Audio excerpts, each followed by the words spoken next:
माननीय अध्यक्ष महोदय,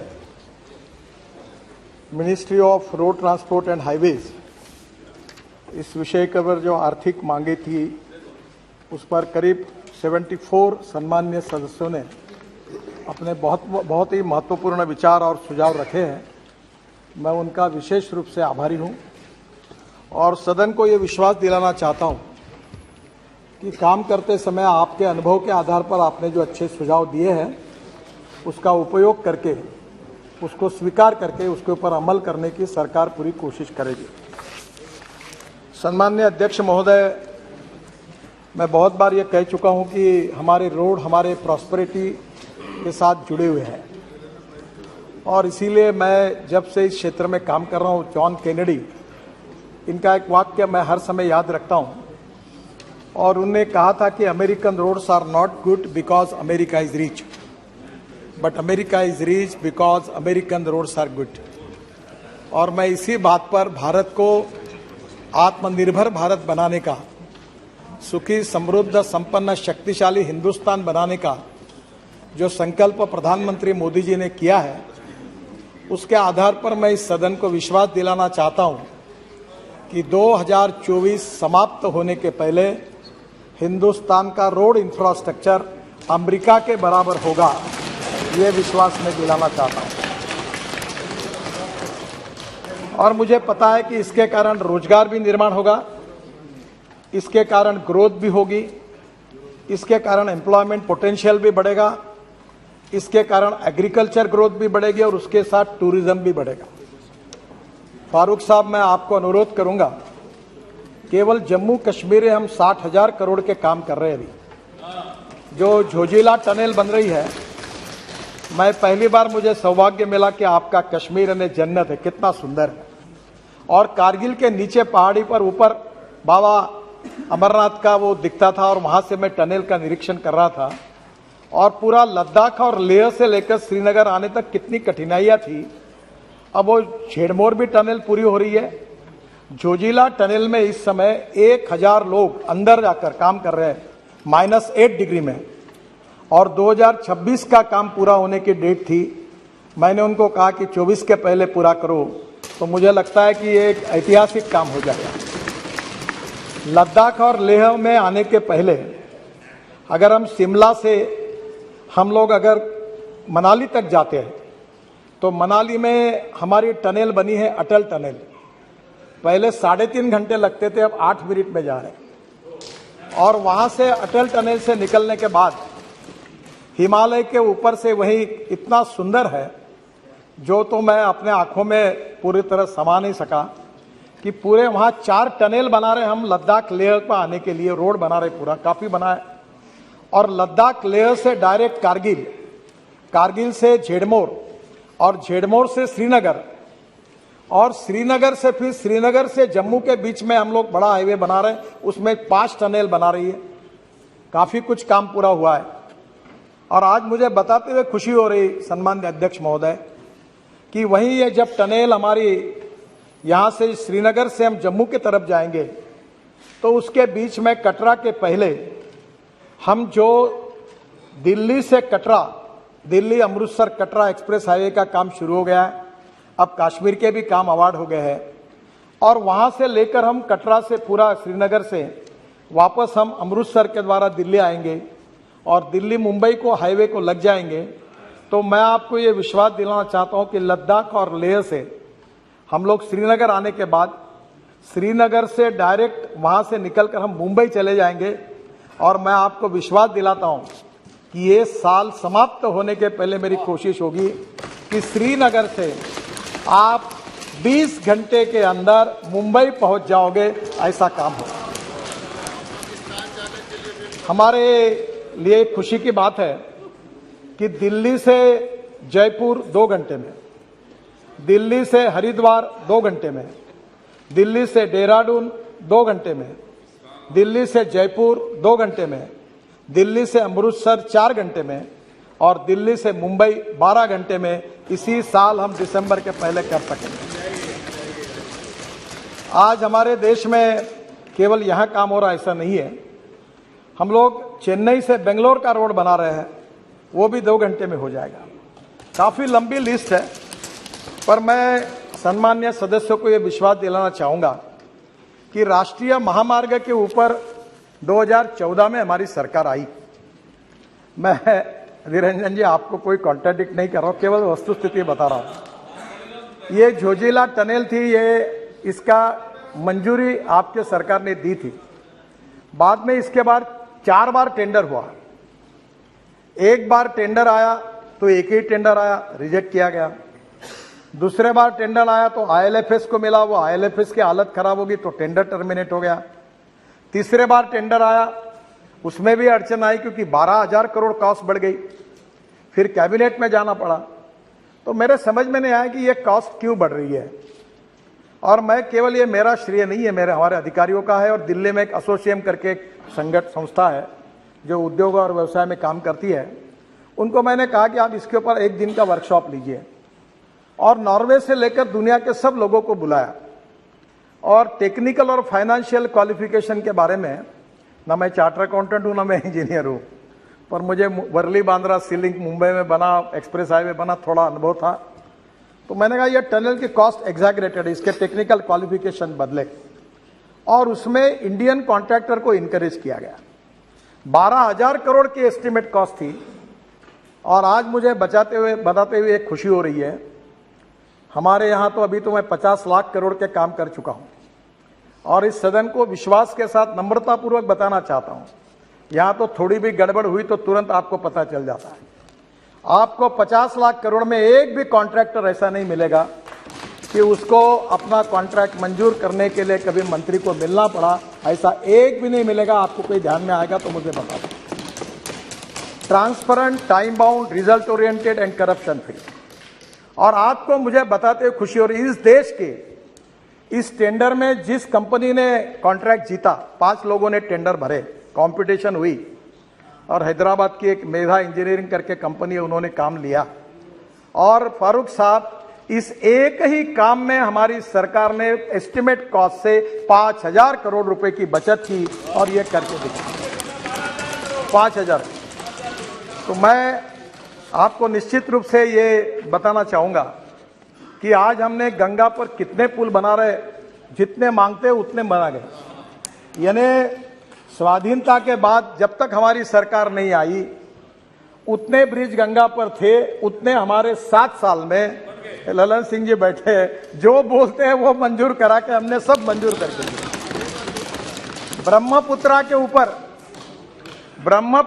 ऊपर भी अभी तक ये बहुत, ब्रह्मपुत्रा तो सागरी है और उसमें भी आपके यहाँ जितने मांगे उतने, जिसका आपने कल माजोली का उल्लेख किया, मेरे से गलती हो गई, मैं सोनवाल जी के प्रचार में आया था माजोली, और वो सोनवाल जी मुख्यमंत्री थे और मुझे हाथ दबा दबा कर हेलीकॉप्टर पर, आप एक ही करो, आप बोल दो। तो मैंने बोला अरे मुझे कुछ मालूम नहीं, कॉस्ट कितनी है, क्या है, तुम मुझे कर रहे हो जबरदस्ती। बोले आप बोल दो, मैं चुनाव जीतूंगा, नहीं तो मैं हार जाऊंगा। ये लोग नाराज हैं। उसने मुझे इमोशनल, अब ब्लैकमेलिंग शब्द बराबर नहीं है, पर इमोशनल हाथ दबाकर थोड़ा सा ऐसा डरा दिया कि मैं पब्लिक मीटिंग में गया और मैंने कहा कि माजोली का पुल हम बना देंगे। जैसे मैं आया दिल्ली तो मेरे अधिकारी ने बताया कि सर आपको पता है ये ब्रिज कितने कीमत का है? बोला कितना? बोले 6,000 करोड़ का। तो मेरा एकदम डाउन हो गया। मैं बोला 6,000 करोड़ एक ही ब्रिज के लिए कैसे देना? और आपको बता दो अध्यक्ष महाराज, ये कितना अच्छा काम हुआ। हमने एक नई टेक्नोलॉजी लाई। वैसे भी स्टील और सीमेंट का 40% हम कंज्यूम करते हैं और मार्केट में भाव बढ़ाते जा रहे हैं।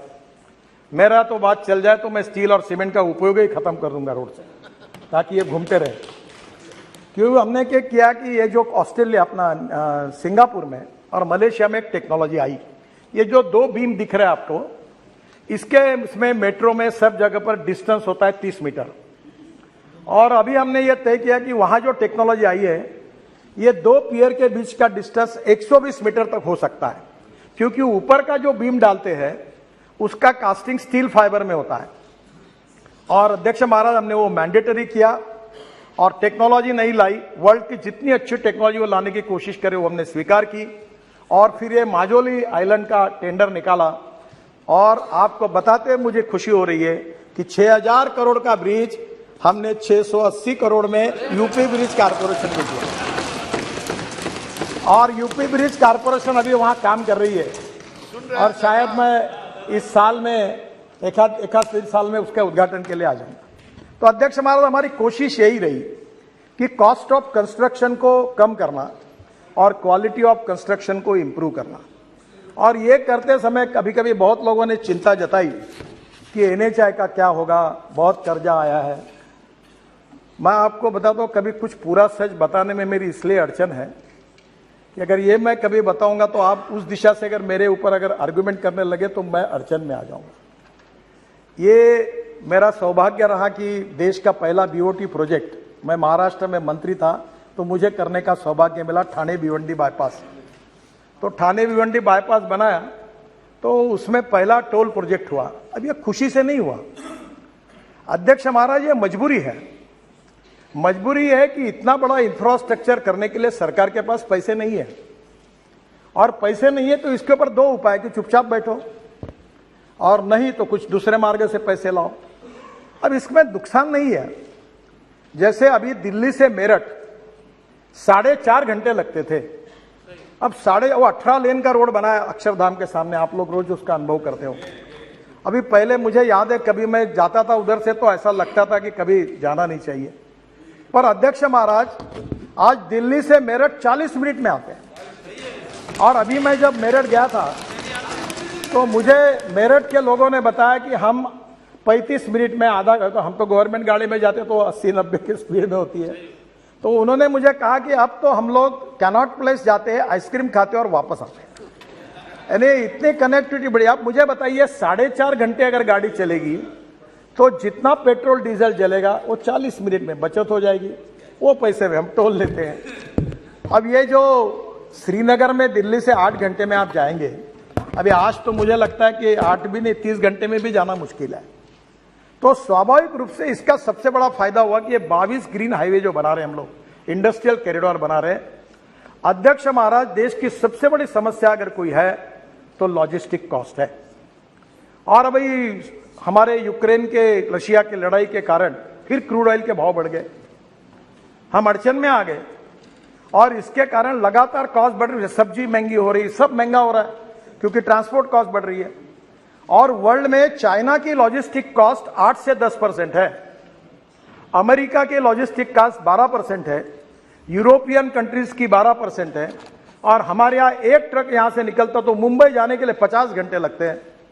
अब अध्यक्ष महाराज, दिल्ली और मुंबई हाईवे बनने के बाद एक कार से 12 घंटे में जाएगा और ट्रक 22 घंटे में जाएगा, तो आधे से ज्यादा अगर समय बचेगा, मशीन कम होगी तो डीजल जो है वो भी कम होगा, तो लॉजिस्टिक कॉस्ट कम होगी।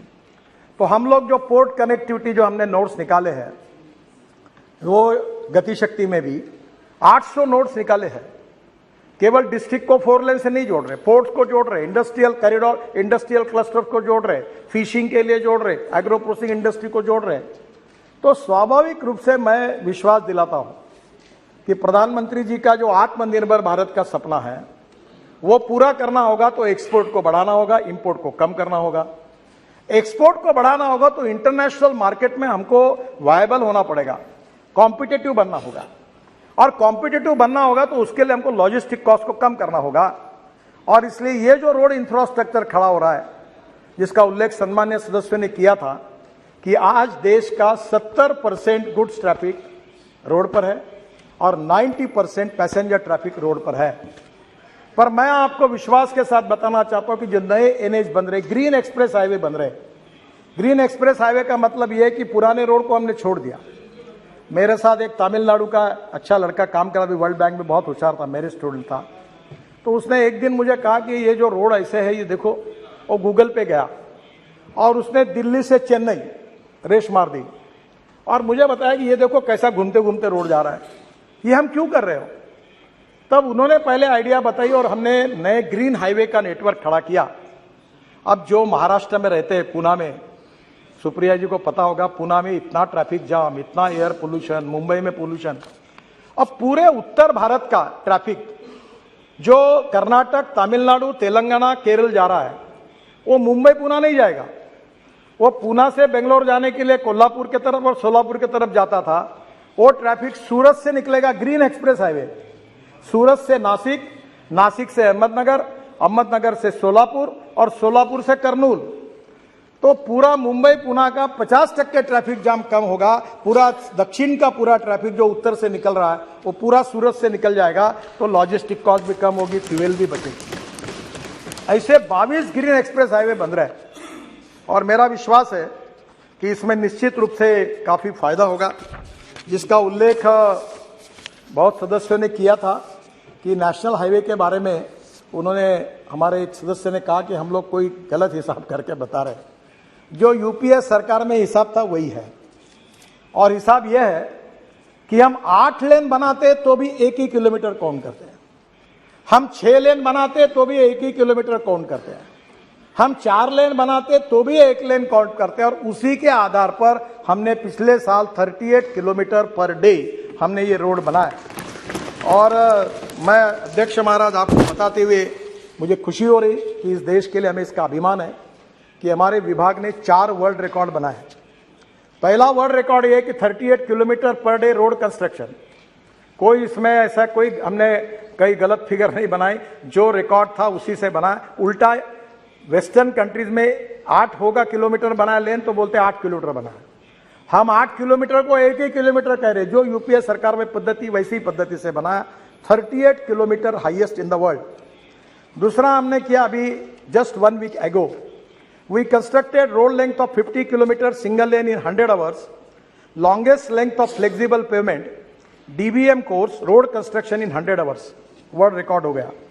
This record happened on the section of Delhi Vadodara Greenfield alignment in Panchmahal district of Gujarat। फिर दूसरा रिकॉर्ड हुआ जो है 1.38 किलोमीटर, ये तो अभी बताया मैंने आपको। ये जो कंस्ट्रक्शन का है, ये दूसरा रिकॉर्ड हुआ 2.5 kilometre long 4 lane cement concrete road near Vadodara in 24 hour. 4 lane 2.5 kilometre का रोड हमने केवल 24 घंटे में बनाया।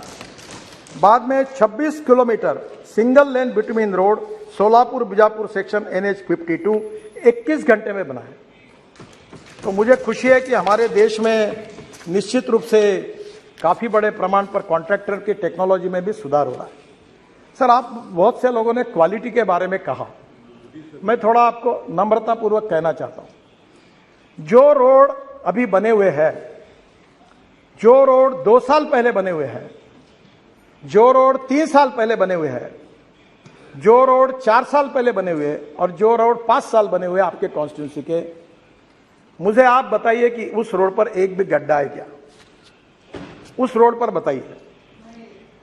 प्रॉब्लम क्या हुआ मैं आपको बताता हूं। प्रॉब्लम यह हुआ है कि जो रोड हमने अभी तक बनाए नहीं वो रिपेयर करते हैं। ये भी एक गोरख धंधा है।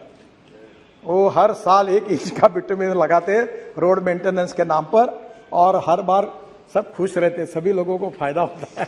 ये आप सबको पता है। मैंने इसको बंद करा और मैंने कहा वन टाइम डेवलपमेंट में जो, क्योंकि मैं मेरे कॉन्स्टिट्यूंसी में 350 किलोमीटर सीमेंट कॉन्क्रीट रोड बना चुका हूं। आप कभी नागपुर आइए तो कोई गड्ढा ही नहीं दिखेगा आपको, कितने भी बरसात आने दो। तो हमने क्या किया कि एक 6 इंच व्हाइट टॉपिंग की टेक्नोलॉजी निकाली और पूरे तरह कॉन्क्रीटिंग कर दिया है। जो ब्लैक कॉटन सॉइल है वहां प्रॉब्लम होता है, इसलिए जो मेंटेनेंस के प्रॉब्लम है वो आपके सही है। और इसमें एक एनुअल प्लान बनता था, और एनुअल प्लान बनने के लिए उसकी हर स्टेट की एक लिमिट रहती थी कि तुम इतना दो, तुम इतना दो, तुम इतना दो। फिर वो उसको फिर झंझट, इतनी लैंड एक्वायर किया, चक्कर काटने का काम। मैंने एक दिन सेक्रेटरी को, काय के लिए करते हो, पैसा है ना अपने पास, हटाओ लिमिट कैंसिल कर दी।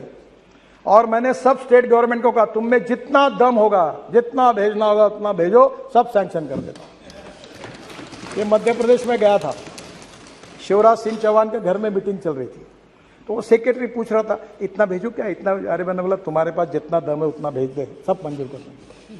अभी कोई प्रॉब्लम नहीं है सर।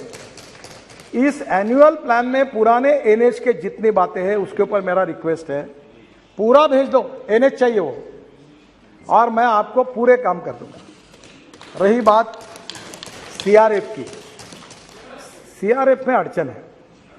सीआरएफ का जो फंड होता है, आपके राज्य में पेट्रोल डीजल पर जो सेस मिलता है, उस सेस का फंड जो होता है वो सीआरएफ का होता है।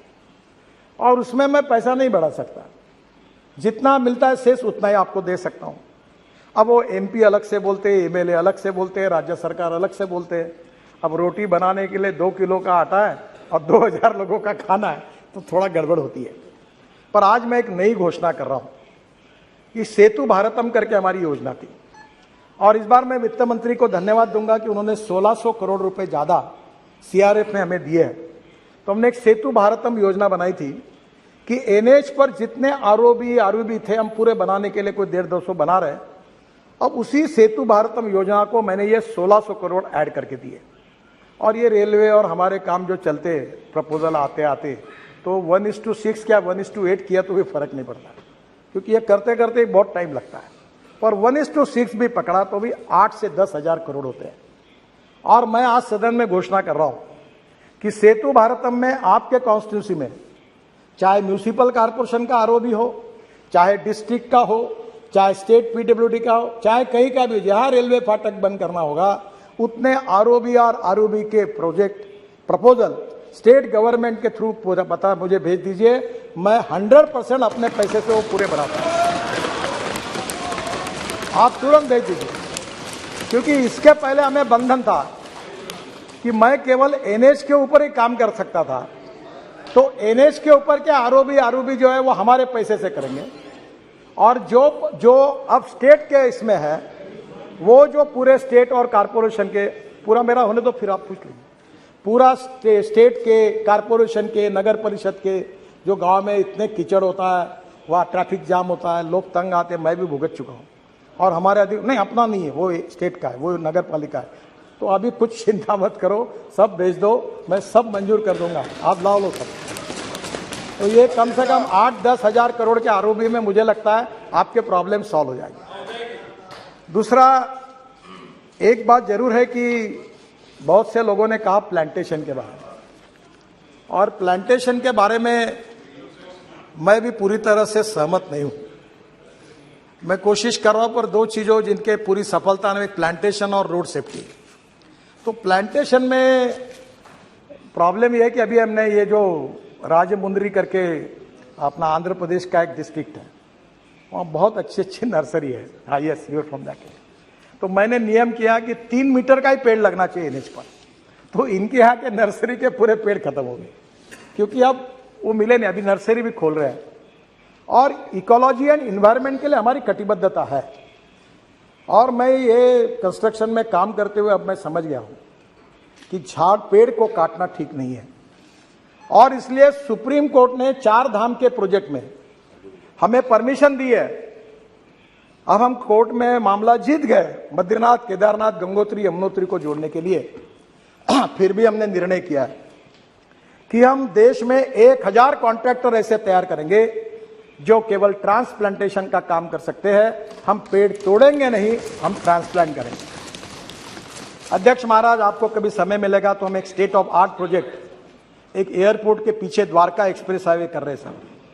30,000 करोड़ का प्रोजेक्ट है 10 किलोमीटर में, और वो जो प्रोजेक्ट है वहां हमने 12,000 ट्री को, मैंने आग्रह से कहा नहीं तोड़ना, ट्रांसप्लांट सक्सेसफुली किया है।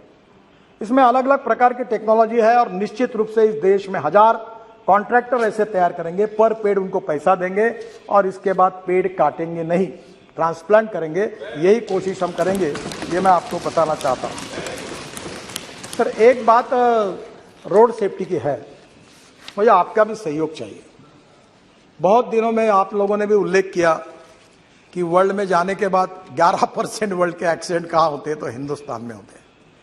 मरने वाले लोग ज्यादा कहाँ है, तो हिंदुस्तान में। 5 लाख एक्सीडेंट होते, 1.5 लाख लोगों की मौतें होती है।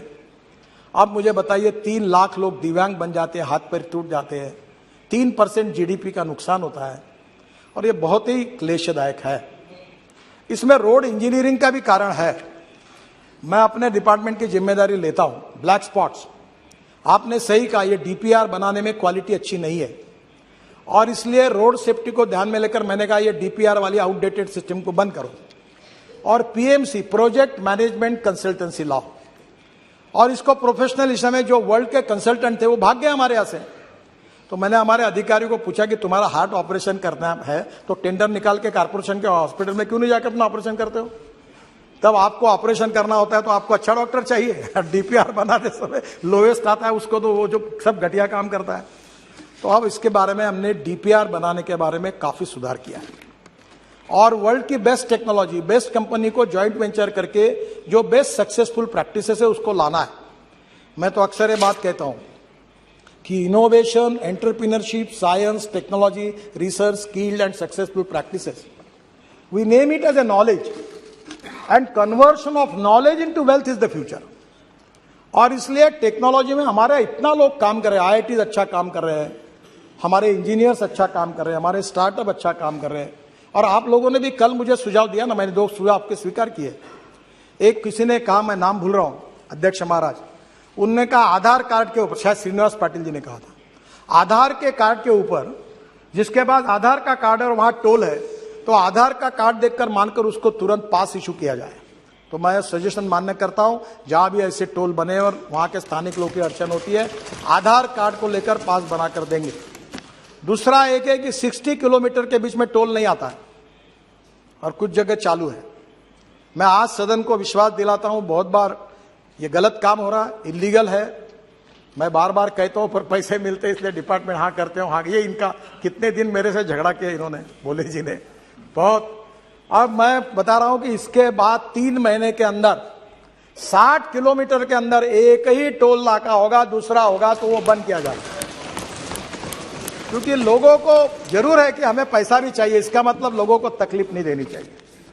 तो आज ये जो रोड सेफ्टी की बात हुई, इसमें अभी हमने रोड इंजीनियरिंग में सुधार करने के लिए काफी उपाय किया। ऑटोमोबाइल में इंडस्ट्री का भी मैं मंत्री हूं, बहुत इंडस्ट्री मेरे ऊपर नाराज हो गई क्योंकि इकोनॉमिक मॉडल को मैंने 6 एयरबैग मैंडेटरी कर दी। तो उनने कहा कॉस्ट बढ़ेगी, तो मैंने कहा कॉस्ट बढ़ेगी तो बढ़ने दो, गरीब मरता है तो मरने दो और धनवान को बचाओ, ऐसा है क्या मतलब यहां?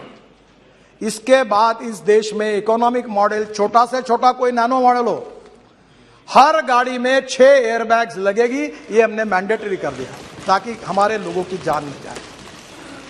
अध्यक्ष महाराज, अभी तो गाड़ियों में इतना सुधार हो रहा, मैं बाद में बताने वाला हूं उसके बारे में, पर एक बात जरूर है कि रोड इंजीनियरिंग के साथ एजुकेशन की भी बहुत जरूरत है। रूल्स ऑफ द रोड, कानून के प्रति सम्मान भी नहीं और डर भी नहीं। मैं अपने स्टूडेंट लीडर जब था यूनिवर्सिटी का, तो मुझे याद है, मुझे बताते हुए शर्म आ रही है कि मैं स्टूडेंट यूनियन के चेयरमैन का चुनाव लड़ रहा था, तो पैसे नहीं रहते थे, पेट्रोल नहीं, डीजल नहीं, गाड़ी नहीं, तो एक स्कूटर थी, विजय स्कूटर। तो मैं बोलता था 4 दोस्तों को, चौथा जरा ठीक से बैठ, वो टायर पे बैठ और नंबर प्लेट पे हाथ रख। अब जो चला जाता तो पुलिस वाला शिट्टी मारता था, नंबर ही नहीं मिलता था, हम चले जाते। अब मुझे वो दिन याद हो रहा है कि हम क्या गलती कर रहे थे। अब आज स्थिति ऐसी हो गई है कि आज भी लोग ग्रीन सिग्नल, रेड सिग्नल कोई पालन ही नहीं करते। और मैंने आपके अध्यक्षता में एक कमेटी निकाली है, हर मेंबर ऑफ पार्लियामेंट उसका अध्यक्ष होगा जिले में, कलेक्टर उसका बोर्ड सचिव होगा। और हमारे यहाँ महाराष्ट्र में, मैंने एक बार महाराष्ट्र में एक्सीडेंट को मराठी में अपघात कहते हैं, ये जो सुप्रिया जी बैठी है, ये पुणे कोल्हापुर रोड पर एक जयसिंहपुर बाईपास था, मैं मंत्री था, एक जगह पर 150 लोग मरे थे, पर सरकार ने सुधार नहीं किया था। और इसलिए हमने इस प्रकार से, जो आपके जिले में, आपके कॉन्स्टिट्यूंसी में जितने एक्सीडेंट होते हैं, आप चिंता करो, आप विजिट करो, आप कलेक्टर को, एसपी को, कमिश्नर, सब आपके कमेटी में, उनको बुलाओ, कारपोरेशन को, एनएच को, स्टेट पीडब्ल्यू नोटिस दो कि यार लोग मरे, अगले बार कोई मरेगा तो आप जिम्मेदार होंगे, इसको सुधारो। और ऐसे कैसे नहीं सुधारते? आरटीओ को बुलाओ।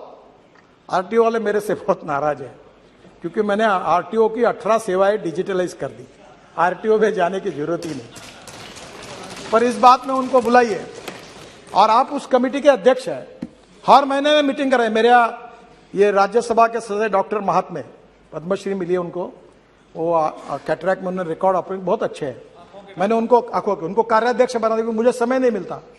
आपको बताता हूं, इतनी मीटिंग होती है हर महीने में और इतने स्पॉट किए और हर जगह वो कार्रवाई कर रहे हैं।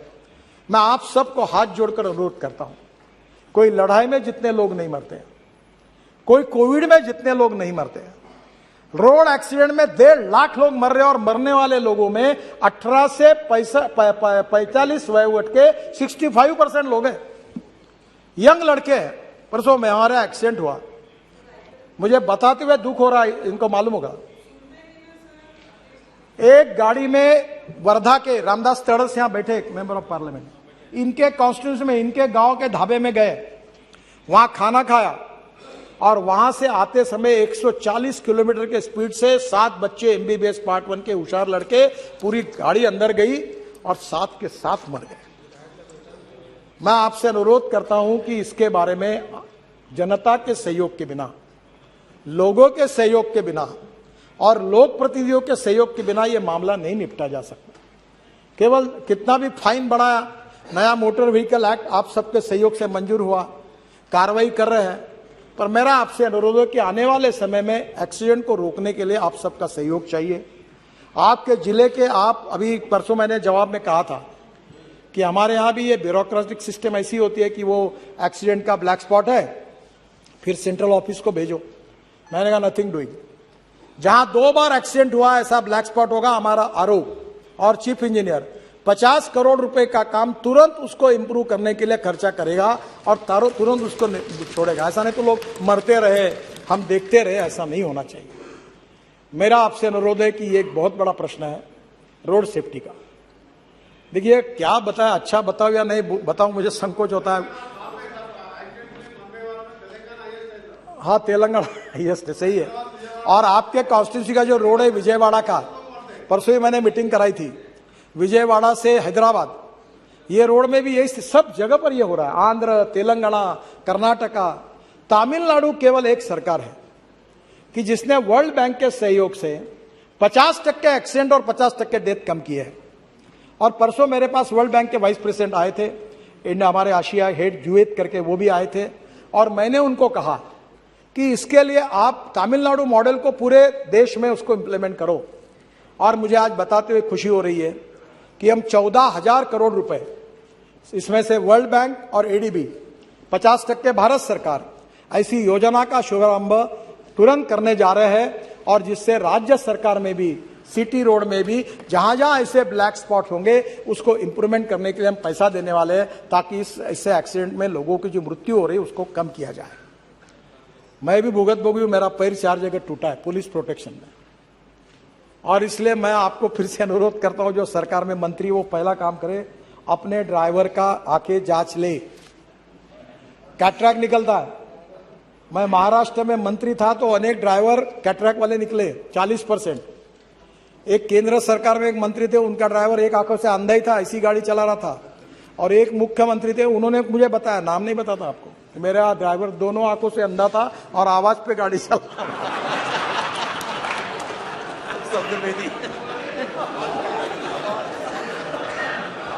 अब मैं आपसे अनुरोध करता हूं, आप जितने लोग हैं सर, पहले अपने गाड़ी के ड्राइवर का आंखों की जांच अच्छे डॉक्टर से कराइए। पीने वाला नहीं चाहिए, पीने वाला तो बिल्कुल नहीं चाहिए। और इसलिए मुझे लगता है कि आपके सपोर्ट के बिना, आपके अवेयरनेस के बिना नहीं होगा। और ये जो तमिलनाडु का सक्सेस मॉडल है, इसके आधार पर इंजीनियरिंग, एजुकेशन, इमरजेंसी, और उसके साथ साथ हमारे लिए सबसे इम्पोर्टेंट चीज है कि हम लोग जो लॉ बना रहे हैं उसका इम्प्लीमेंटेशन। ये चारों बातों के आधार पर अगर वर्ल्ड बैंक का भी सहयोग मिल रहा है तो हम लोग हिंदुस्तान में, कहीं कहा जाता है, मैं भी कभी सवाल नहीं करता हूं, मैं कभी पत्रकार मुझे बहुत आड़े टेढ़े सवाल करते हैं, मैं पूछता हूं, आप में से कितने लोग ऐसे जो आरटीओ ऑफिस में जाके ड्राइविंग की टेस्ट देके जिन्होंने लाइसेंस लाया, बताओ, हाथ ऊपर करो। मैं आपको यह सवाल नहीं पूछूंगा कि आप कितने लोगों को जिन्होंने आरटीओ ऑफिस में जाकर ड्राइविंग की टेस्ट देके लाइसेंस मिला है। शायद सब लोग हाथ ऊपर कर नहीं पाएंगे।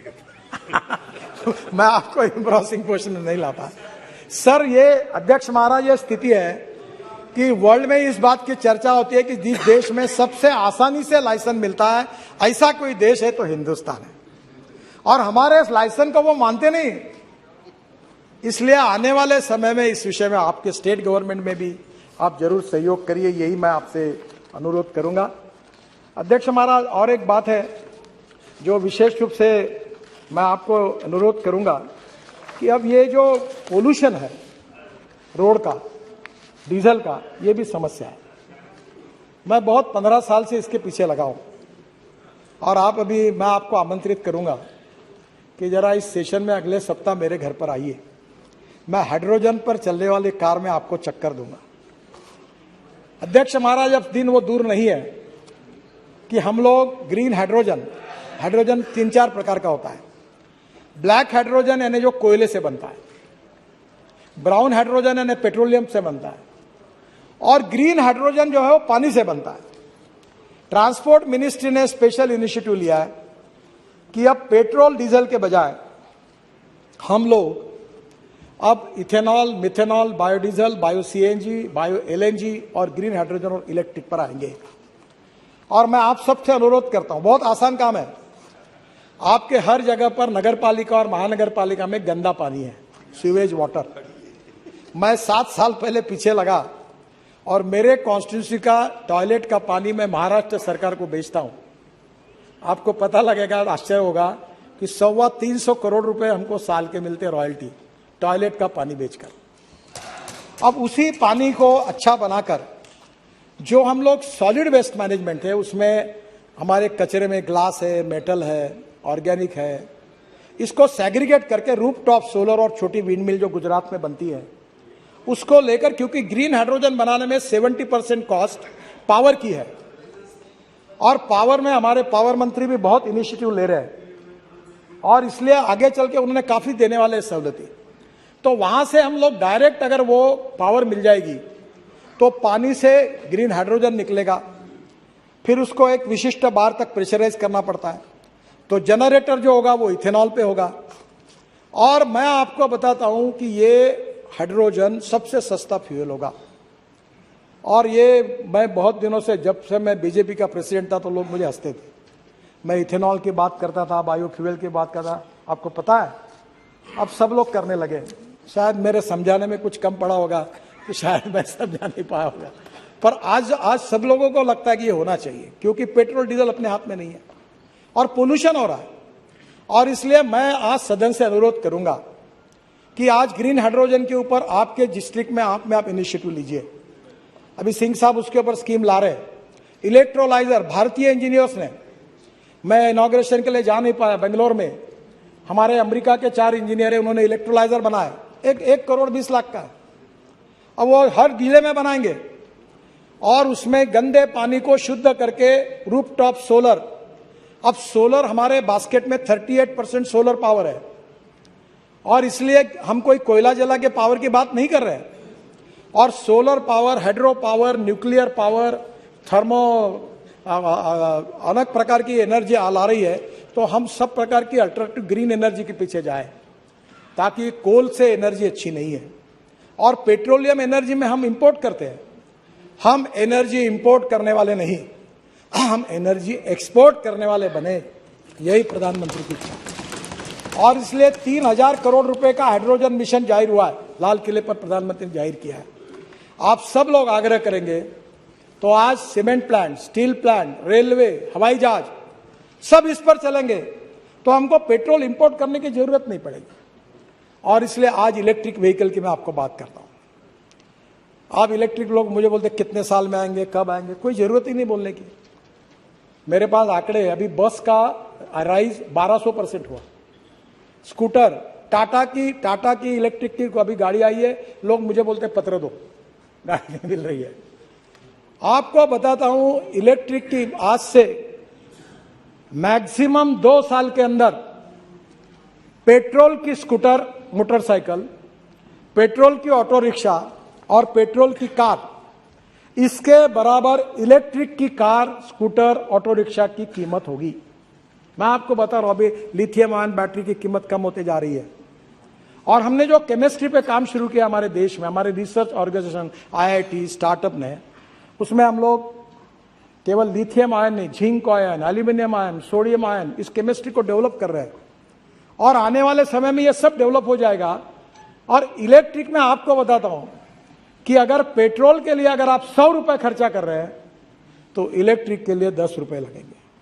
आवाज भी नहीं आता, धुआं भी नहीं निकलता और इतनी अच्छी गाड़ी, अभी ये गिरिराज जी भी यूज कर रहे हैं, मैं भी 1 साल से इलेक्ट्रिक एसयूवी यूज कर रहा हूं, अब तो अच्छी आई है। इसके साथ सबसे बड़ी बात हमारे सरकार ने की, इथेनॉल लाया। अब इथेनॉल जो है वो फ्लेक्स इंजन लाया हमने।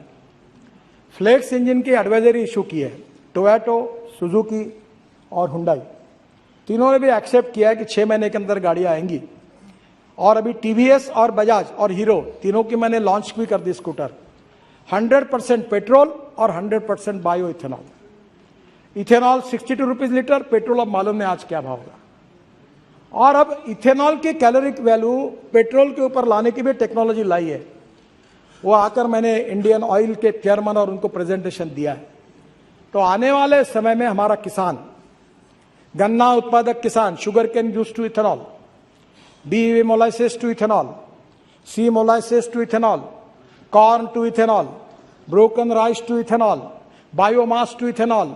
हम वेस्टलैंड पर बांबू लगाए, बांबू टू इथेनॉल। आसाम में बांबू से इथेनॉल बनना शुरू हो गया। और इसलिए मैं आपको यह कहना चाहूंगा कि आत्मनिर्भर भारत अगर बनाना है तो 25,000 करोड़ 5 साल के बाद हमारा इंपोर्ट क्रूड ऑयल पेट्रोलियम का होगा। उसको अगर बचाना है तो आज हमको import substitute, cost effective, pollution free और इंडिजीनियस फ्यूल पे जाना होगा। और हमारा प्रयास है कि ये फ्यूल जल्दी आ जाएगी तो निश्चित रूप से आने वाले समय में पोल्यूशन भी कम होगा। जो दिल्ली की आज स्थितियां है वो नहीं रहेगी। और एक बहुत महत्वपूर्ण बात मैं बताना चाहता हूं, कल अच्छा सुझाव आया, टूरिज्म को बढ़ाना है तो रोड नेटवर्क बढ़ाना होगा। अभी हम लोग जो नए नए स्कीम बना रहे, राम वन गमन मार्ग 258 किलोमीटर, ये बिहार से जा रहा। आज बिहार का दिवस है, मुझे अभी अश्विनी जी ने बताया। मैं बिहार वासियों को शुभकामनाएं देता हूं और आज कह रहा हूं कि ये जो मार्ग है 258 किलोमीटर 5,000 करोड़ का, ये मैक्सिमम बिहार से जा रहा है। मैं बिहार की जनता को बहुत बहुत बधाई देता हूं। ये 5,000 करोड़ का है, काम शुरू हो गया। राम जानकी मार्ग 436 किलोमीटर 2,000 करोड़, 23 में पूरा होगा। ये भी 23 में पूरा होगा, काम शुरू हो गया। आप देख रहे हैं, आपका प्रॉब्लम मुझे पता है। बाद में 84 कोसी परिक्रमा 235 किलोमीटर 4,000 करोड़, काम शुरू हो गया, 23 में पूरा होगा। Ayodhya ring road 67 kilometre 5,600 crore, दिसंबर 2023 में काम पूरा हो जाएगा। बुद्ध सर्किट, भगवान गौतम बुद्ध का जहाँ जन्म हुआ, जहाँ उनका आखिर एंड हुआ, जहाँ उनको ज्ञान मिला, सब गांवों को जोड़ा। एक केवल गांव छूटा है, निशिकांत दुबे विक्रमशिला की बात कर रहे हैं, वो थोड़ा छूटा है। विक्रमशिला को मैं जरूर इसमें जोड़ूंगा, आप मुझे याद कर दीजिए। और ये बुद्ध सर्किट जो है ये 419 किलोमीटर 20,000 करोड़ पूरा होते हुए आ गया है, थोड़ा बहुत रहा है। 4 धाम प्रोजेक्ट बद्रीनाथ, केदारनाथ, गंगोत्री, यमुनोत्री 827 किलोमीटर, ये 566 किलोमीटर कंप्लीट हो गए। 12,000 करोड़ का सुप्रीम कोर्ट में केस थी, अब क्लियर हो गई है। मैं 2023 दिसंबर तक इसको पूरा करूंगा। एक मेरा सपना था, वो बहुत कठिनाइयां आ रही है कि मानस सरोवर को पिथौरागढ़ से, उत्तराखंड के पिथौरागढ़ से जाना, और वो काम चल रहा है। विशेष फाइटर जेट हेलीकॉप्टर को यूज करके वहां मशीन पहुंचाइए, -5 डिग्री, -3 डिग्री। अब बीआरओ का काम केवल बाकी है। 85% रोड पूरा हुआ है। अब मैं बोल रहा हूं उनको कि जल्दी जाना है, मुझे भी जाना है, क्योंकि मैं नेपाल से और चाइना से नहीं जाना चाहता था। तो मानस सरोवर को मैं आपको वचन देता हूं कि 2023 दिसंबर के बाद हिंदुस्तान के लोग पिथौरागढ़ से मानस सरोवर जा सकेंगे अपने रोड, और ये रोड बन जाएगा। बाद में महाराष्ट्र में, सुप्रिया जी को पता है, पंढरपुर हमारा बहुत इंपॉर्टेंट है। मेरा क्षेत्र था, हाँ, रामदास जी थे वही के, मेरा क्षेत्र था वो। तो पालखी मार्ग तुकाराम महाराज और ज्ञानेश्वर महाराज, देव और आळंदी को पंढरपुर से जोड़ने वाला 365 किलोमीटर 5,000 करोड़, काम जोरों में शुरू है। निश्चित रूप से 23 के पहले पूरा हो जाएगा। बाद में जुआरी ब्रिज एट गोवा, हमें बहुत खुशी है कि वो ब्रिज पर मैं एक व्यूअर गैलरी बना रहा हूं और दोनों बाजू में कैप्सूल लिफ्ट होगी। एक समय 200 लोग ऊपर जाएंगे और रेस्टोरेंट में जाकर कॉफी पियोगे और पूरा समुद्र और गोवा दिखेगा। तो ये मेरे लिए भी बहुत महत्वपूर्ण प्रोजेक्ट है। केबल स्टेट ब्रिज है, स्टेट ऑफ आर्ट है। अभी आप गोवा जाओगे तो आप देखोगे, बहुत सुंदर है। अभी मैंने प्रयागराज में भी बताया कि प्रयागराज में भी एक केबल स्टेट ब्रिज बना रहे हैं। और अभी हमने पहले शुरुआत की, पहले रोड, फिर ब्रिज, फिर मेट्रो। अभी पूना में हम लोग बना रहे हैं, शिरूर से वाघोली, बाद में पूछ लेना, शिरूर से वाघोली, यहां से 1.5 लाख पीसीयूस का ट्रैफिक है।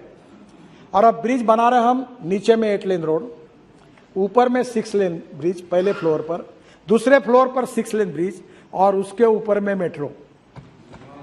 ये चेन्नई में भी बना रहा हूं मैं, चेन्नई पोर्ट से लेकर पूरे चेन्नई के बाहर तक ऐसे 3 टायर सिस्टम के ब्रिज बना रहे। जुआरी ब्रिज उसमें ही है। एक द्वारका में, द्वारका ओखला सिग्नेचर ब्रिज है, उस पर लाइटिंग है, बहुत सुंदर बना है। ये भी 1000 करोड़ का है, दिसंबर तक इसका काम पूरा हो जाएगा। जहां तक आपने जो बात की है अधीर रंजन जी ने, सर हमें विरासत में 403 प्रोजेक्ट 385 लाख करोड़ के बंद पड़े हुए प्रोजेक्ट मिले जब मैं मंत्री बना।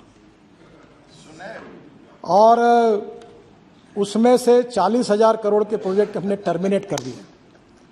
और उसमें से ये दिल्ली जयपुर, ये दिल्ली हरिद्वार, ये गाला खाया कितनी खाई मैंने। ये बैठे वो कॉन्ट्रैक्टर कहते कहते 50 मीटिंग हुई, कितने लोग चले गए, मुख्यमंत्री बदल गए। अभी दिल्ली जयपुर का उसमें से थे। पर मैं आपको बताता हूं, मैं आपको दोष नहीं देता, पॉलिसी में कमियां रहती है। लैंड एक्विजिशन किए बिना अवार्ड हो गए, इन्वायरमेंट फॉरेस्ट क्लियरेंस मिले नहीं, रेलवे ओवरब्रिज की परमिशन मिले नहीं, वर्क ऑर्डर दे दिया, प्रोजेक्ट अटक गए, कॉन्ट्रैक्टर बैठ गए, इसके कारण तकलीफें आई। आपको बताता हूं 40,000 करोड़ के प्रोजेक्ट टर्मिनेट किए, और उस समय के 50,000 करोड़ के प्रोजेक्ट पर हमने पूरे करते करते लाकर लगभग समाप्त करते हुए लाए, उससे मार्ग निकाला। और मैं आज इस सदन में विश्वास के साथ यह कह सकता हूं कि मेरे विभाग के इंजीनियर्स ने और हमने सब ने बैंकों के साथ, अधिकारियों के साथ बैठकर रात को 12-12 बजे तक यहां बैठते थे, ऐसी पंचायत भरती थी। और हमने हिंदुस्तान की बैंकों को 3 लाख करोड़ के एनपीए से बचाया, 3 लाख करोड़ के। अब हमने उस अनुभव से सीख ली कि 90% लैंड एक्वायर्ड किए बिना अवार्ड नहीं होगा, इन्वायरमेंट फॉरेस्ट क्लियरेंस किए बिना ये नहीं होगा, प्रोजेक्ट को अवार्ड नहीं करेंगे। रेलवे ओवरब्रिज के क्लियरेंस लाओ, सब रेडी होगा तो ही अवार्ड करेंगे, नहीं तो नहीं करेंगे। अब कभी दिक्कतें कम है, पर कभी ना कभी आपको इस पार्लियामेंट में कभी सोचना होगा। देखो, इकोलॉजी एंड इन्वायरमेंट के मैं बहुत सेंसिटिवली इसका सपोर्टर हूं, पर जब कानून एग्जैगरेटेड बन जाता है कि जहां एक भी पेड़ नहीं है, जंगल भी नहीं है, तो भी रिकॉर्ड पे लिखा है तो काम मत करो, बंद करो, कैसे देश होगा? हजारों करोड़ का चूना लग रहा है, हम काम डिले हो रहे हैं।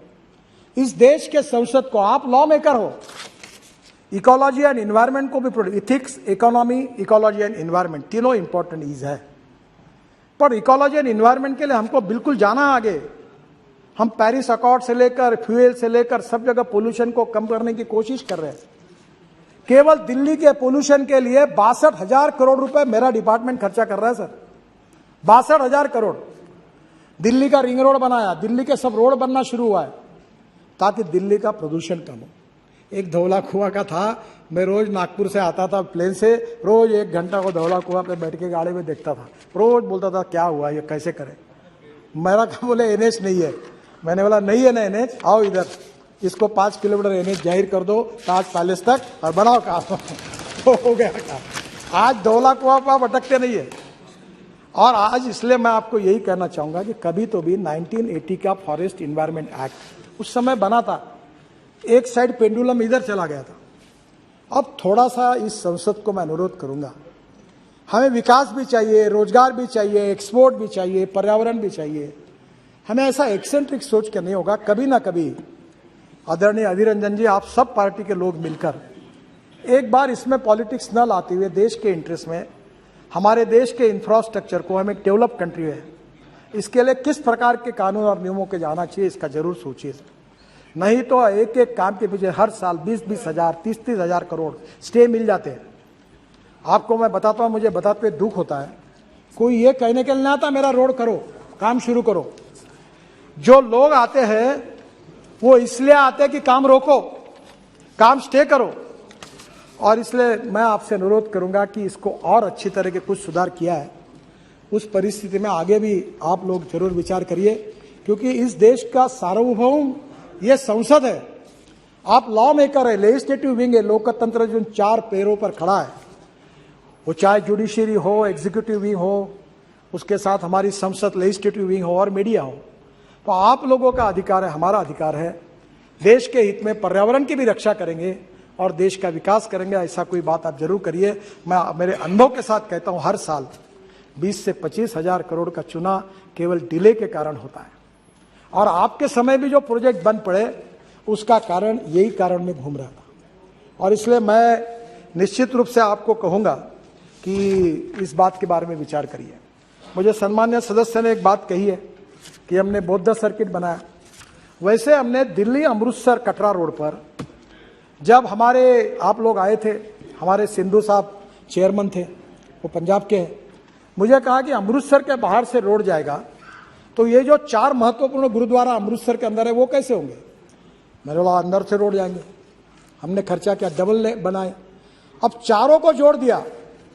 और आपको ताज्जुब होगा कि पाकिस्तान में करतारपुर, जो हमारा सबसे तीर्थ स्थल है जहां इतिहास जुड़ा हुआ है, उसको हमारे लोगों ने 4.5 महीनों में वो तीरथपुर का कॉरिडोर बनाकर पूरा किया।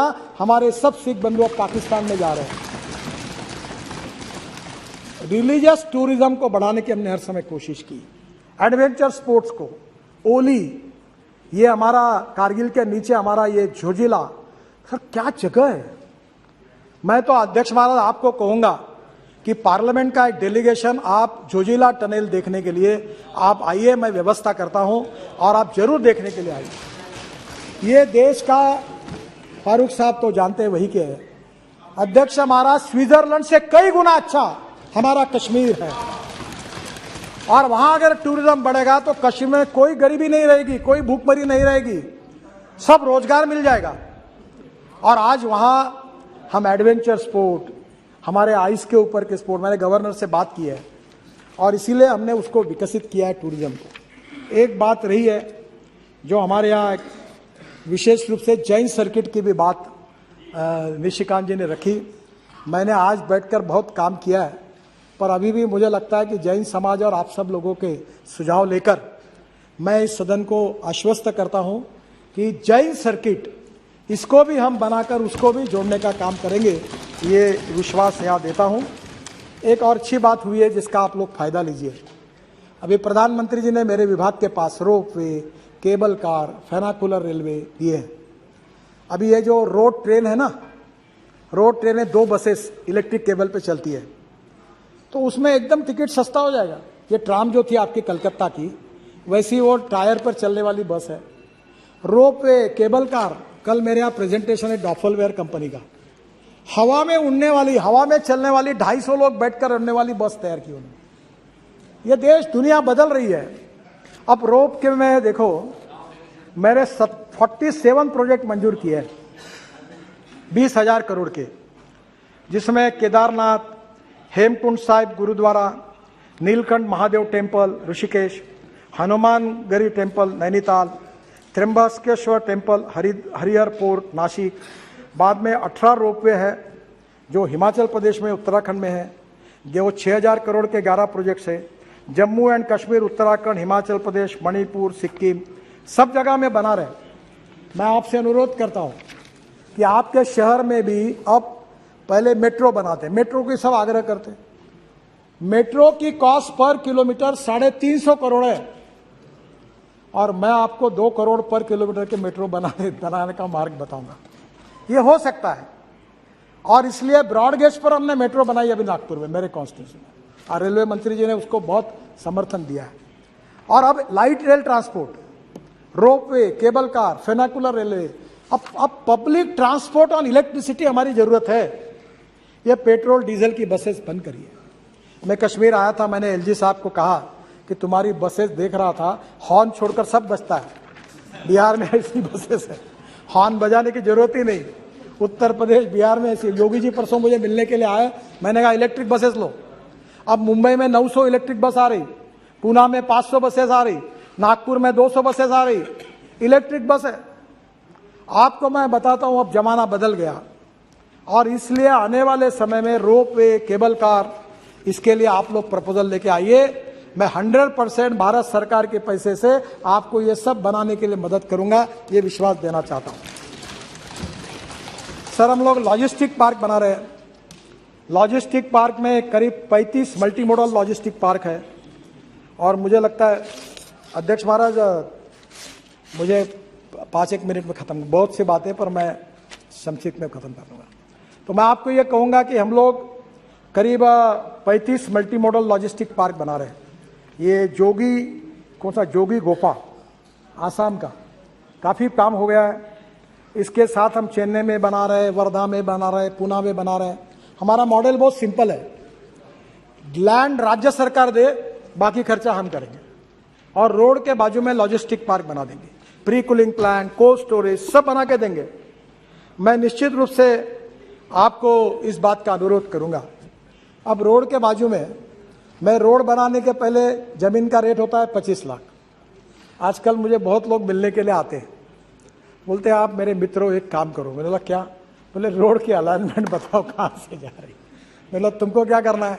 बोले तुमने अलाइनमेंट बताने के बाद मैं जमीन खरीद लूंगा। तो बोला मैं तुमको क्यों बताऊंगा? अब मैं आपको कह रहा हूं कि राज्य सरकार को कहो। मैंने अभी हरियाणा के सरकार को कहा कि गुड़गांव, नोएडा, अब ये सब पैक हो गए।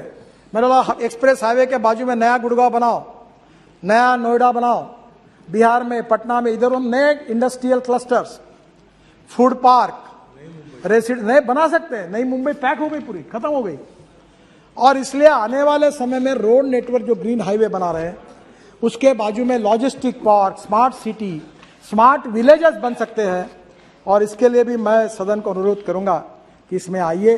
इसमें warehousing and storage, container yard, cold storage, packaging, custom clearance, direct connectivity to the ports, ये सब होगा और मुझे लगता है कि इसमें बहुत अच्छा फायदा होगा। कुछ सदस्यों ने पोर्ट के बारे में कहा है, ये बहुत जरूरी है। सागर माला, मैं जब शिपिंग मंत्री था तो 16 लाख करोड़ की योजना थी, 8 लाख करोड़ के काम हो गए और 800 करोड़ का सरकार का बजट था। आप बोलोगे कैसा काम हुआ? तो पैसे की कोई कमी नहीं। मैं अक्सर एक बात कहता हूं, if there is a will there is a way, if there is no will there is only survey, discussion, seminar, committee, sub committee and research group. The strong political will of our government and Prime Minister Narendra Modi ji, we are very much committed for the progress and development of this country. At any cost, we need to work hard to make Indian economy up to the world economy standard, to make India as a super economy, number 1 economy of the world. That is the dream in our mind. और यही हमारा उद्देश्य है और इसलिए ये पूरे port के रोड भी सब कनेक्ट हो रहे हैं। कल मैं JNPT के 3000 करोड़ के पोर्ट के उद्घाटन के लिए परसों जा रहा हूं। तो मुझे लगता है ग्रीन हाईवे बन रहे, पोर्ट बन रहे, मुझे समय की कमी है तो मैं ज्यादा नहीं बताऊंगा, पर आप मेरे पास आइए। हम वेस्ट साइड एम्यूनिटीज बना रहे 650, जहां हेलीकॉप्टर उतरेगा, ड्रोन उतरेगा। और महिला सदस्यों के लिए मैं सबसे अच्छी बात कहूंगा कि पूरे वर्ल्ड में हाईवे पर जाओ, महिलाओं को टॉयलेट है, महिलाओं के लिए वॉशरूम्स है, अगर छोटा बच्चा है तो उसको दूध पिलाने के लिए स्पेशल रूम है। हिंदुस्तान में एक भी जगह नहीं है। हमने ये मैंडेटरी किया और आज मुझे बताते खुशी हो रही है कि हर 40 किलोमीटर पर ट्रॉमा सेंटर बनाएंगे, कुछ ट्रॉमा बता रहा वो भी आवश्यक है। हम 650 रोड साइड एम्यूनिटीज बना रहे हैं और हर जगह पर महिलाओं के लिए स्पेशल टॉयलेट होंगे और जो महिला अपने बच्चों को दूध पिलाना चाहती होगी वो रूम में अंदर जाकर AC में बैठकर वहां दूध पिला सकेगी। इसकी अरेंजमेंट भी की है और 1 साल में अंदर ये पूरे होंगे। इसमें फ्यूएल स्टेशन होगा, EV चार्जिंग स्टेशन होगा, रेस्ट रूम होंगे, बेबी केयर सेंटर्स होंगे, डॉर्मेट्री, ट्रक ड्राइवर्स होंगे, कन्वेंशन सेंटर, ट्रॉमा सेंटर भी होंगे। और इतना ही नहीं, तो ऑर्गन डोनेशन के लिए हेलीकॉप्टर एम्बुलेंस आएगी, एक्सीडेंट में जो जख्मी हुए उनको लेके जाएगी और 6 घंटे के अंदर उनका अगर वो बेचारे अगर जिंदा नहीं रह सके तो उनके आंखें, उनका हार्ट, उनका लीवर सब ऐसे लोगों को दिए जाएंगे, उनको नया जीवन मिलेगा। इसकी भी व्यवस्था की है, ये भी करेंगे। ऑलरेडी कुछ जगह चालू भी हुआ है। ड्रोन भी आएंगे आने वाले समय में। दिल्ली से आपका सामान ड्रोन में आएगा और उड़ते उड़ते जाएगा और आपके पास पहुंच जाएगा। हाँ, बहुत सपना दिखा रहे हैं, देख भी रहे हैं।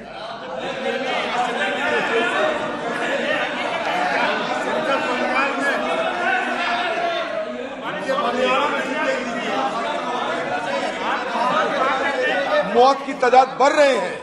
मैं आप जरूर ये मानिएगा कि मौत की तादाद बढ़ रही है, ट्रॉमा सेंटर ना होने के चलते, गोल्डन आवर की सुविधा उपलब्ध ना होने के चलते। ये आपको मानना पड़ेगा। ये पहली बात तो ऐसी है कि आज सुविधाएं नहीं है।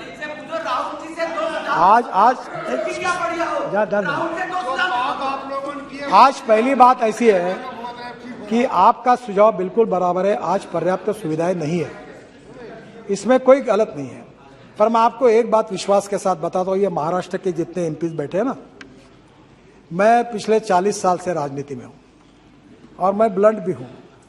मैं जहाँ से चुनाव लड़ता हूँ हजारों लोगों के सामने भी बोलने की ताकत रखता हूँ कि एक मैं करूँगा नहीं, मेरा होगा नहीं, तुम आओ मत फिर से। मैं आपको बताता हूँ कि जितना आज तक मैंने अपने लाइफ में कहा है, मैं नम्रतापूर्वक बताता हूँ कि मुझे कोई भी व्यक्ति वो सवाल नहीं पूछ सकता कि आपने ये बोला और ये नहीं होगा। अगर एक आधा काम नहीं होगा, अब उसमें कोई अड़चन आएगी, सुप्रीम कोर्ट ने स्टे दे दिया, इन्वायरमेंट ने काम बंद कर दिया, तो मैं कुछ कर नहीं सकता। पर मैं जो होने लायक है वो ही बताऊंगा। और आप कभी आपको मन में संशय आएगा तो मैं इसलिए बताया कि इस अधिवेशन में अगले सप्ताह से रोज क्वेश्चन आवर खत्म होने के बाद मेरे पास आइए, मेरे अधिकारी इधर बैठेंगे, इधर आप बैठो। आइदर यू कन्विंस मी और कन्विंस बाय मी। आपका जो भी सुझाव होगा उसके ऊपर अमल किया जाएगा, क्योंकि आप इस देश के मालिक हैं। ये देश आपके अधिकार से चलेगा, आपके दृष्टिकोण से चलेगा, आपके विचारों से चलेगा, क्योंकि आप लोग जो है वो इस देश के निर्माता है। मैं हमारे अधिकारियों को कहता हूं, जब मेंबर ऑफ पार्लियामेंट आ रहा उसका मैं कहना सीरियसली लो, तुम अपनी बात पर मत जाओ। और वो जो बोल रहा है वो काम हर संभव होना चाहिए और वो पूरी तरह करने की कोशिश मैं करूंगा, ये विश्वास मैं आपको देता हूं। ये हवाई जहाज की बात हुई कि रोड पर हवाई जहाज उतरना। अब मेरा एक कंसेप्ट है, शिंदे जी आपसे अनुरोध करता हूं कि मैं 28 नेशनल हाईवे पर इमरजेंसी लैंडिंग रोड कम रनवे बना रहा हूं, 28। इसमें नाम भी पढ़ देता हूं क्योंकि फिर आप बोलोगे कि आप बातें कर रहे हो, सपने दिखा रहे हो, तो नाम पढ़ देता हूं। Gagariya Buxar Rajasthan, Nellore Ongole Andhra Pradesh, Ongole Chilakaluripet Andhra Pradesh, Banihal Srinagar Jammu Kashmir, Kharagpur Balasore West Bengal Orissa. Remaining 23 are awaiting clearance from Indian Air Force, वो भी प्रपोजल गया है। और सर बिहार में भी है, मैं बाद में आपको लिख दूंगा। नॉर्थ ईस्ट में भी है, मैं आप उसका एयरफोर्स का क्लियरेंस के लिए रुका हुआ है, वो प्रपोजल गया है। मैं आपको इतना ही बात कहूँगा कि मेरे ये जो एयर स्ट्रिप बनी है वहाँ 300 मील एयरपोर्ट नहीं है। राजस्थान में हम गए थे बागमेर में, तो मेरा आपसे अनुरोध है कि एक छोटा सा एक 2 विमानों के लिए एक छोटा एयरपोर्ट बनाओ आप। जब विमान उतरेगा तो रेलवे फाटक जैसा बंद होता है वैसा रोड ट्रैफिक बंद हो जाएगा, विमान उतर के एयरपोर्ट चला जाएगा। एयर स्ट्रिप मैंने फुकट में बना दिया आपको एक 3-4 करोड़ का एयरपोर्ट बना लो, लगे तो लाइट भी लगा दो उसमें, नाइट लैंडिंग में हो जाएगा, मैं अनुमति दे दूंगा। और मेरा कैपिटल जो है कुछ नहीं, 0 है, मैंने आपके लिए बना के दिया, रोड कम है वो। और जब वो प्लेन उड़ने के लिए आएगा तो फिर रोड ट्रैफिक बंद करो, आएगा उड़ जाएगा, फिर रोड चालू हो जाएगा। अब दिन में 2-3 जाते हैं। अभी ये बागमेर गया था, बाड़मेर, जहाँ से पाकिस्तान दिखता था, वहाँ 300 किलोमीटर एयरपोर्ट नहीं है। आप उड़ान स्कीम में छोटे छोटे प्लेन लगा दो, चालू कर दो, तो इन लोगों का फायदा हो सकता है। और हमारी जगह आपको free of charge without any royalty आपको देने के लिए हम तैयार हैं। अगर ये होगा तो आप जरूर करिए, ये सब जगह हो रहा है। सर हमने काफ़ी नई टेक्नोलॉजी लाई है और टेक्नोलॉजी का उपयोग करेंगे, मैं उस पर जाता नहीं। इलेक्ट्रॉनिक टोल का 97% कलेक्शन हो गया है। अब मैं GPS सिस्टम लाना चाहता हूँ, टोल ही नहीं रहेंगे। अब टोल नहीं रहेंगे तो कुछ अखबार वाले लिख देते कि टोल खत्म होगा, टोल नहीं खत्म होगा। If you want good services you have to pay for it. मुझे लोग पूछते टोल कब माफ करोगे? मैंने बोला तुम यहाँ 5 स्टार होटल में कार्यक्रम करते हो तो क्या फुकट में मिला क्या आपको? अगर फुकट में करना था तो रामलीला मैदान पे बैठना था। जब यहाँ बुलाते हो तो पैसा देना पड़ेगा। तो अभी जीपीएस सिस्टम है और आपके गाड़ी में जीपीएस लगा देंगे, अब मैंडेटरी कर दिया, और वहां से रिकॉर्ड होगा आपने कहां से एंट्री की, कहां से निकले, और आपके बैंक अकाउंट से पैसा जाए, कोई आपको अड़ाएगा नहीं, कुछ नहीं। तो उसको भी लाने की कोशिश कर रहे हैं।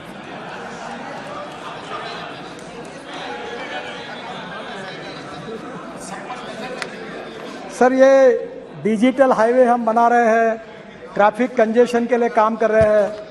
अभी टीओटी है, टीओटी के बाद टोल ऑपरेट ट्रांसफर, फिर हम लोग इन्विट कर रहे हैं। अब इन्विट में मुझे आपका सहयोग चाहिए। मैं अब इस देश के गरीब लोगों के पैसे से हाईवे बनाना चाहता हूं। हमारे पास पैसे की कोई कमी नहीं है। आप में जितना दम होगा उतने रास्ते मांगो, मैं सब कर दूंगा। मार्केट से खड़ा होता पैसा। अभी बैंक के चेयरमैन मेरे पास झगड़ा करते, बोलता मेरा पैसा लो, बोलता मेरा पैसा लो। कोई पैसे की कमी नहीं। पर अब मुझे रोड बनाना है तो मुझे एक दिन सपने में ऐसा लगा कि सब अमेरिकन पेंशन फंड, यूके, सब बाहर के लोग रोड में इन्वेस्ट कर देंगे तो हिंदुस्तान के इतिहास में मेरा नाम लिखा जाएगा कि हिंदुस्तान के रोड एसेट सब मालक फॉरेनर बने। मैं बोला ये नहीं करना। और इसलिए आज ये जो मॉडल है इन्विट, इसमें प्रोजेक्ट होगा 1000 करोड़ का। तो हम लोग जाएंगे जैसे स्टॉक एक्सचेंज में, और यहाँ के चपरासी, कांस्टेबल, कर्मचारी, सरकारी अधिकारी, गरीब लोग, किसान, मैं उनको कहूंगा एनएचआई के बॉन्ड में पैसे डालो, मिनिमम 7% रिटर्न मैं आपको दूंगा, 7%। अब बैंक में आपको कहाँ मिलता है फिक्स डिपॉजिट पे ब्याज? हर महीने में आपके अकाउंट में मिल जाएगा। AAA रेटिंग है, वर्ल्ड का है। और इसलिए अब इस देश के गरीब लोगों का पैसा रोड में लेना चाहिए, ये हमारा प्रयास है। सेबी का अप्रूवल नहीं मिला है। अगर सेबी अप्रूवल दे देगी तो हिंदुस्तान के गरीब लोगों के पैसे से रोड बनेंगे और 7% रिटर्न उनको मिलेगा, ताकि वो भी पेंशनर्स, सीनियर सिटीजन, आप भी जब यहाँ से रिटायर्ड हो जाएंगे तो सभी एमपी नहीं बनते। साक्षी महाराज, तब आपका डिपॉजिट रख देना एनएचआई में, 7% इंटरेस्ट में आपको पैसा मिलेगा। सर ये मैं आपको एक ही बात कहना चाहूँगा कि काफ़ी अच्छे सुझाव सम्मान्य सदस्य ने दिए हैं। सबके सुझाव के जवाब भी लेकर मैं आया हूँ, पर समय की कमी है और आपने दिया हुआ समय अब मेरा समाप्त हुआ है। मैं इतना ही अनुरोध करूँगा कि इसके बाद में भी आपके सुझाव जो भी देश के हित में है, सेक्टर के हित में है, आप कोई भी पार्टी के हो, हमारे प्रधानमंत्री जी ने कहा है कि सबका साथ, सबका विकास और सबका विश्वास।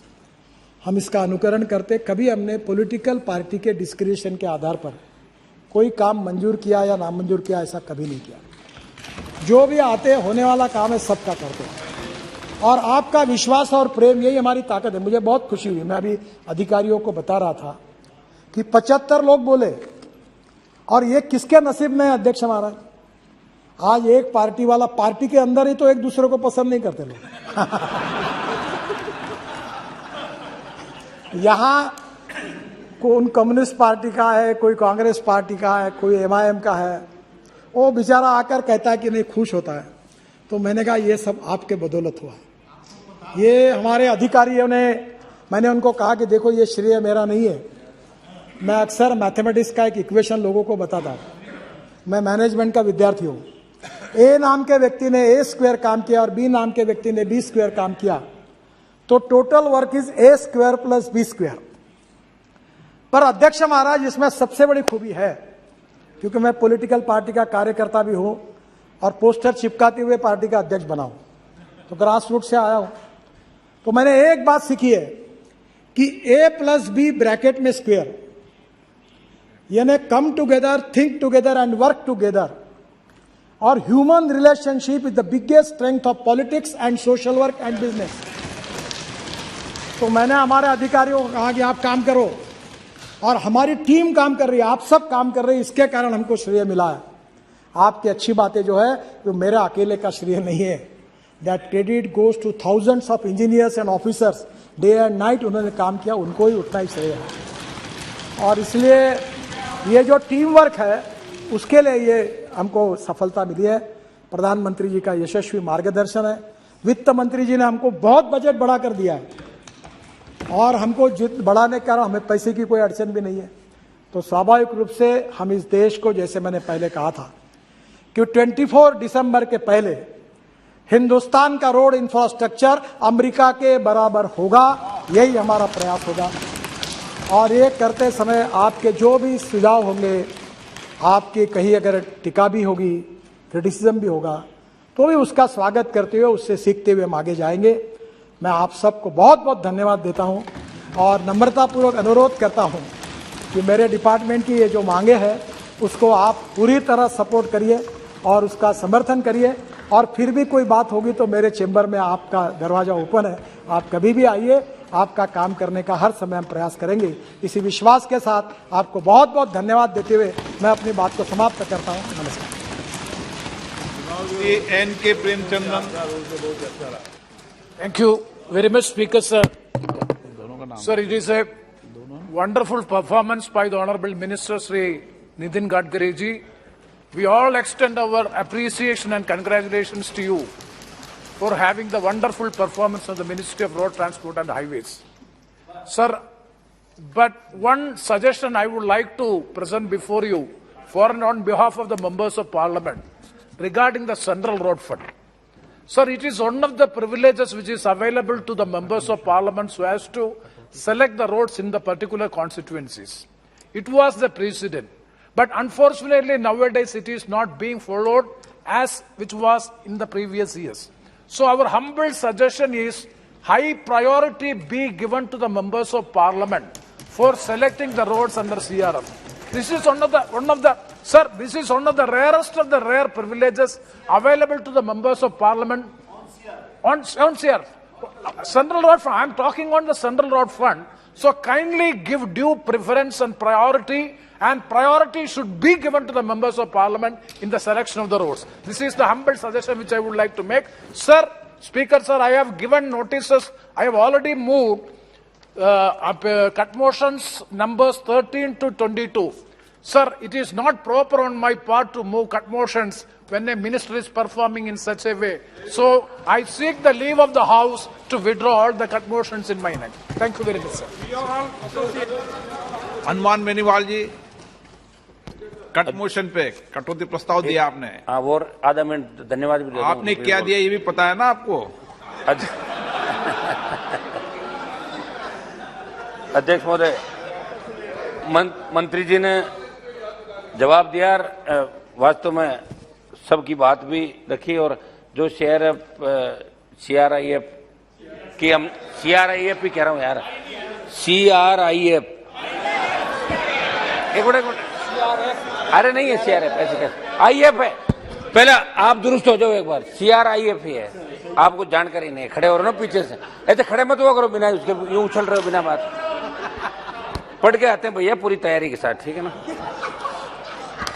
मंत्री जी को भी धन्यवाद दूंगा और इस बात का भी धन्यवाद कि आपने हमारे कहने से घोषणाएं भी करी। मंत्री जी, एक तो आपको याद दिलाना चाहूंगा कि आपने कोरोना काल के अंदर जो VC के माध्यम से लोकार्पण किए थे, तो वो 2 साल से अभी भी अटकी हुई है। कहाँ अटकी हुई वो आप जानो। आप कहते हो मेरा एक काम भी बाकी हो, तो 2 तो मैं गिना दूं मेरे नागौर के जो बाकी थे।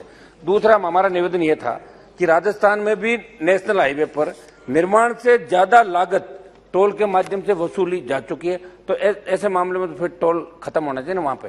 और मैं तो एक मांग ये भी करूंगा अध्यक्ष महोदय, क्योंकि मेरी पार्टी का एजेंडा स्टेट के अंदर टोल मुक्त राजस्थान, टोल मुक्त भारत की बात हमने करी थी, उसमें भी आपको धन्यवाद और सांसदों का विशेष रूप से ध्यान रखें मंत्री जी। और मैंने जो कटौती प्रस्ताव दिए थे वो मैं वापस लेना चाहता हूं अध्यक्ष महोदय। Komati Reddy ji. Thank you speaker sir.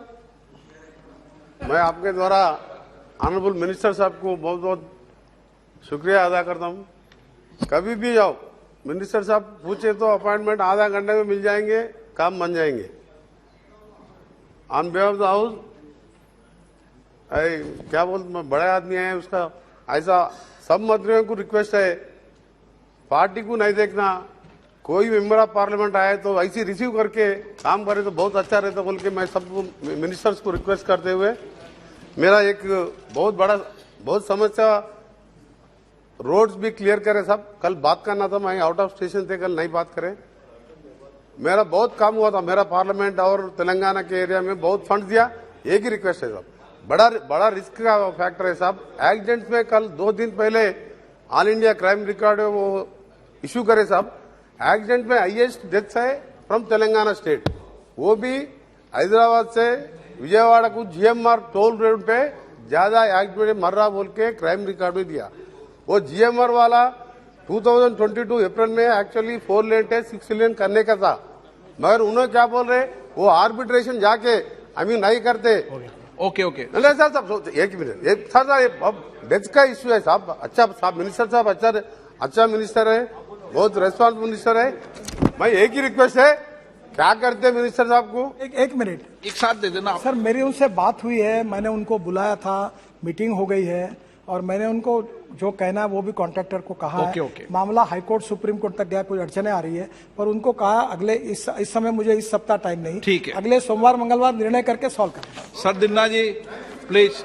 Okay no, Thank you for giving me the opportunity. I must thank the Honorable Minister for Transport for laying such a good bridges and everything in Goa. So we appreciate, and especially when you come for the inauguration, don't forget to call me for the cup of coffee on the top of the bridge. Very good. One thing I want to request, the stretch from Benauli to Sarauli on NH 66, people are requesting for steels, because either side there are fields. What will happen if you put pipes? During rainy season, our rain is so much. As the water passes, all the agriculture on the other side will be totally washed out. Okay. Farooq, So please, I would like to bring to your notice, bring it on the steels, so that people after construction they don't block the roads here. Please, Honorable Minister. Sir, first of all, thank you for giving me this privilege of request. भाई ठीक कर लो। I'm very grateful to you, sir. Your ministry has done an excellent job in my state. And there's no doubt that our roads are getting better. But I have 2 requests only, sir. One is, which I have already made to you, that the tunnel you are making to connect the Dujila tunnel, kindly have 2 tubes. Otherwise, what we have seen in the Nasri tunnel, we have seen this thing that there have been accidents because there's only 1 tunnel. So one is that. Second request I have, sir, that in all the projects that you're holding there, we have labor there, poor people who want to work. I have requested you before also, sir. Please give employment to those poor people in those jobs so that they can also benefit while the tunnel and the projects are being done. Thank you, sir. माननीय सदस्यगण, सड़क और परिवहन राजमार्ग मंत्रालय पर चर्चा 4 घंटे की चर्चा रखी गई थी। इस पर 11 घंटे से ज्यादा चर्चा हुई है और 76 माननीय सदस्य बोले हैं और 40 माननीय सदस्यों ने अपने चर्चा को, अपने भाषण को सदन की टेबल पर ले किया है। 116 माननीय सदस्यों ने इस चर्चा पे भाग लिया है, जो मैं सोचता हूं कि अनुदानों की मांगों पर सबसे ज्यादा सदस्यों का बोलने का मौका इस सदन में मिला है और सबसे ज्यादा देर तक चर्चा इस मौके पर मिला है। प्रश्न है कि कटौती प्रस्ताव को वापस लेने की अनुमति प्रदान की जाए। जो सदस्य इसके पक्ष में हाँ कहें, जो सदस्य विरोध में ना कहें। मेरे विचार में निर्णय हाँ वालों के पक्ष में अनुमति प्रदान की जाती है। दोनों माननीय सदस्य अपने कटौती प्रस्ताव वापस ले सकते हैं। ओके सर, माननीय अध्यक्ष महोदय, मैं थोड़ा सा सदस्यों से प्रार्थना करूंगा। सीआरएफ का जो एक्ट है पार्लियामेंट ने पास किया है, उसमें लिखा हुआ है कि राज्य सरकार जो रिकमेंड करेंगे वही प्रस्ताव को हमको मंजूर करना होता है, इसलिए राज्य सरकार का रिकमेंडेशन लगता है। कभी कभी ये होता है कि राज्य सरकार में वहाँ के एमएलए और मंत्रियों का दबाव इतना होता है और अमाउंट कम होती है, तो सांसदों की बात वहाँ ठीक प्रकार से उनको न्याय नहीं मिलता। ये बात सच है और इसलिए मैंने फाइनेंस मिनिस्टर को ऐसा एक सुझाव दिया है, लिखा है उनको कि 50% काम जो होंगे वो संसद के रिकमेंडेशन से, जो स्टेट के होंगे, और 50% काम राज्य सरकार के रिकमेंडेशन से स्टेट में ही करना है। ऐसा अगर किया तो सांसदों को न्याय मिलेगा। पर सीआरईएफ के बारे में जो गाइडलाइंस है वो फाइनेंस मिनिस्ट्री की है और आप लोगों ने जो बिल पास किया उसमें यह टेक्निकल अड़चन है। तो एक बार आप इसका विशेष चर्चा उपस्थित करके वित्त मंत्री जी से मैंने ऑलरेडी रिकमेंड किया है और ये आपकी बात सच है कि जैसे अभी केरल में कोई प्रस्ताव तो अनेक बार लोग आते हैं, तो जब एक पार्टी का सरकार रहता तो उनके एमपीज को वो नहीं भेजते, फिर इनके होगा तो वो नहीं भेजते। तो मैंने ये बात को निश्चित रूप से ये जुनाइन लेजिटिमेट है पर मेरे हाथ में नहीं है। इसके बारे में वित्त मंत्री जी के द्वारा अगर वो गाइडलाइन आती है तो आप कर सकते हैं। मुझे लगता है आप एक बार वित्त मंत्री से रखिए। मेरे तरफ से मैंने आपकी बात को रिकमेंड कर दिया, निश्चित रूप से मैं इसको मदद करूंगा। और ये जो 1600 करोड़ का कार्यक्रम बना रहा हूँ सेतु भारतम में, उसमें आपके फ्लाईओवर्स, आरओबी और आरओबी जो भी होंगे, आप मुझे लिस्ट दीजिए, मैं राज्य सरकार को बोलूंगा ये मान्य करो। तो अनेक बार मैं ऐसा करता हूँ कि सांसदों के काम नहीं आएंगे तो मैं आपको मान्य नहीं करूंगा और मैं उसमें से डाल देता हूँ। हाँ, यस, हाँ जी, जहाँ रेलवे फाटक बंद होगा वो सब करेंगे। दोनों भी जैसे परिस्थिति की आवश्यकता होगी वैसा करेंगे। अब